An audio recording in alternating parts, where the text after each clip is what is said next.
सबको जय मसीह की। विश्राम, आराम, विश्राम, सब वस्तुएं खुली और प्रकट हैं। प्रभु का वचन कहता है इब्रानी की किताब अध्याय 4 वचन 13 में कि सृष्टि की कोई वस्तु उसमें छिपी नहीं, सृष्टि की कोई वस्तु उससे छिपी नहीं है, वरन जिससे हमें काम है उसकी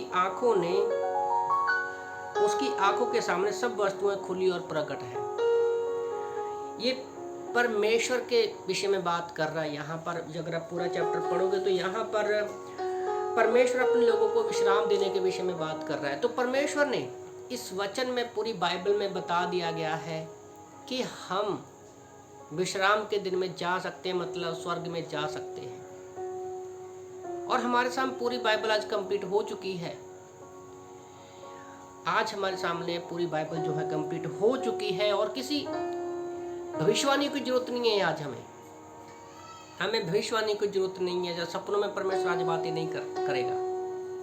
परमेश्वर आज हमसे इस बाइबल के द्वारा बातें करता है, क्योंकि पवित्र आत्मा प्रभु ने हमें दिया है। प्रभु का वचन कहता है कि अंत के दिनों में परमेश्वर ने अपने पुत्र से बात की, यीशु मसीह के द्वारा हमसे बातें की, और उसके जाने के बाद हमें पवित्र आत्मा दिया है कि हम परमेश्वर की उन बातों को जाने।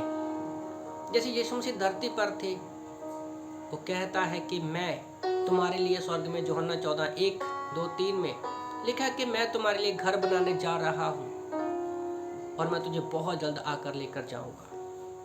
तो घर एक ऐसी जगह है, यहाँ पर हम आराम कर सकते हैं, विश्राम कर सकते हैं। पर आज परमेश्वर ने सब कुछ परमेश्वर के सामने खुला है। इस वचन के अनुसार वो कहता है कि परमेश्वर के सामने सब कुछ खुला है और उसी से हमें काम है। सब कुछ खुला और प्रकट है। इंसान इस बातों को समझ नहीं पाता। अगर हम पढ़ते वचन सापोपदेशक अध्याय 3 वचन 11 में, तो वचन कहता है उसने सब कुछ ऐसा बनाया कि अपने अपने समय पर वे सुंदर होते हैं। तो परमेश्वर ने अपने समय पर सब कुछ बनाया और वो सुंदर होते हैं। फिर उसने मनुष्य के मन में अनादि अनंत काल का ज्ञान उत्पन्न किया। तो परमेश्वर ने वो ज्ञान भी उत्पन्न किया है कि हम परमेश्वर की सारी वस्तुएं जो खुली है और प्रकट है उनको देख सके। तो भी जो काम परमेश्वर ने किए हैं वे आज से अंत तक मनुष्य समझ नहीं सकता। मैं इजरायलियों के बारे में सोच रहा था कि कैसे परमेश्वर ने उनके जीवन में बड़े बड़े चमत्कार किए, कार्य किए, पर फिर भी वो परमेश्वर को भूल गए। तो परमेश्वर की जो बातें खुली है, तो कैसे हम उसको जान सकते हैं? जब हम पवित्र आत्मा की अगुवाई में चलते हैं, प्रार्थना और बाइबल को पढ़ते हैं।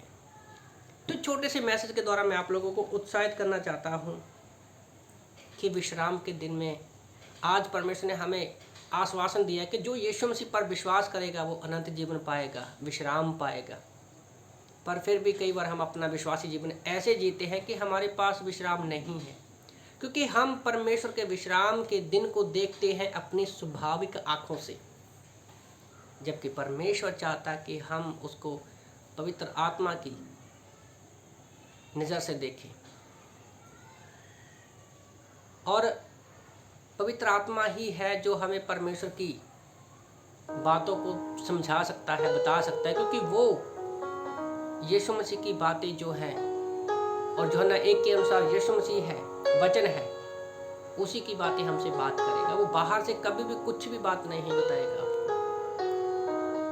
तो हमारे पास बात खुली और प्रकट है